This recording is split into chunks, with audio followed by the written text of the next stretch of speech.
ఏంటంటే వారికి ఇది పరిపాటి.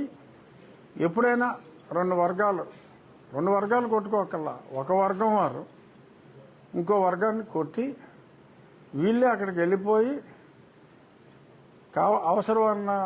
అవసరం అనుకున్నప్పుడు కొంచెం వాళ్ళే గిరేసుకుని మమ్మల్ని కొట్టేశారని చెప్పి మీరు వెంటనే మాకు చాలా తీవ్రంగా దెబ్బతిన్నాము అని చెప్పి సర్టిఫికేట్ ఇవ్వకపోతే నీ మీద ఎస్సీ ఎస్టీ కేసు పెడతామని చెప్పి డాక్టర్లను బెదిరించి అలా దొంగ సర్టిఫికేట్లు తీసుకుని సో వీళ్ళు పెట్టిన కేసు వాళ్ళు పెట్టిన కేసు ఆ పోలీసు రిజిస్టర్ చేయటం, తర్వాత ఏదో సర్లే ఎందుకు లేరా బాబు ఈ గొడవ అని చెప్పి వాళ్ళు వీళ్ళు కూడా ఎందుకు లేని కాంప్రమైజ్ అవ్వటం. సో కొట్టడం వీళ్ళకి, కొట్టించుకోవటం వాళ్ళకి ఒక అలవాటుగా అదొక ప్రహసనంగా మారిపోయింది.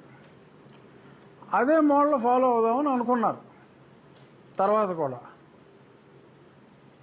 సో ఆ తర్వాత ఉగాదికి వెళ్ళటం జరిగింది.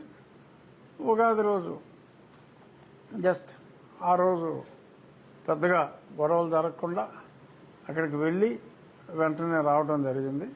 అప్పుడే చెప్పాను శ్రీరామనవమికి ఇక్కడికి వస్తాను, ఎందుకంటే మాణిక్యాలరావు గారు రెగ్యులర్గా ప్రతి శ్రీరామనవమికి పానకం అలాగే వడపప్పు అక్కడ ఇవ్వటం అనేది ఎప్పటి నుంచో జరుగుతుంది. వారి కుటుంబ సభ్యులే సుమారు ఒక 40 సంవత్సరాలుగా కరెంటు బిల్లు కూడా వారి కుటుంబ సభ్యులే పే చేస్తున్నారు.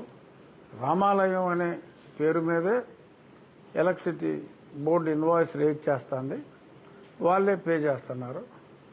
ఆయన కూడా ఈ శ్రీరామనవమికి కూడా మనం అక్కడ పానకం వడపప్పు చెయ్యాలి అని చెప్పి చెప్పారు. తప్పకుండా మనం అది చేయాలి మాణిక్యాలరావు గారు అని చెప్పి చెప్పడం జరిగింది. అందులో భాగంగా మొన్న 27వ తారీఖు శ్రీరామనవమి రోజు అక్కడికి వెళ్ళినప్పుడు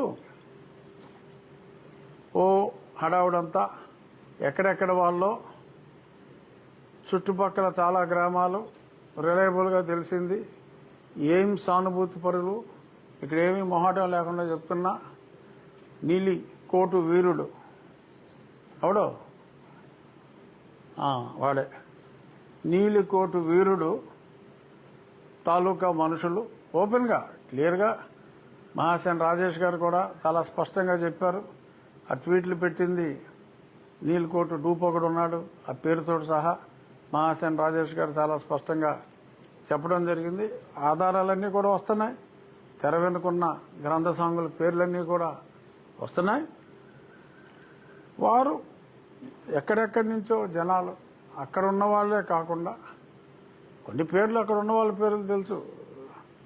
ఆ నరేషు, ఆ చిన్న యేసోబా ఏదో చెప్పారు,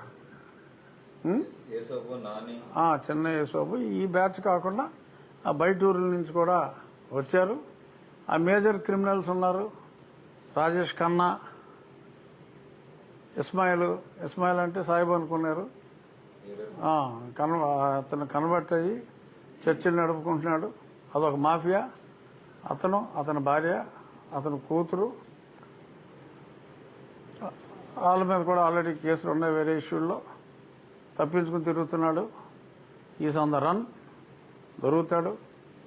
మధ్యాహ్నం కావచ్చు, రాత్రి కావచ్చు, రేపొద్దుటికైనా సరే దొరుకుతాడు. పోలీసులు గాలిస్తున్నారు.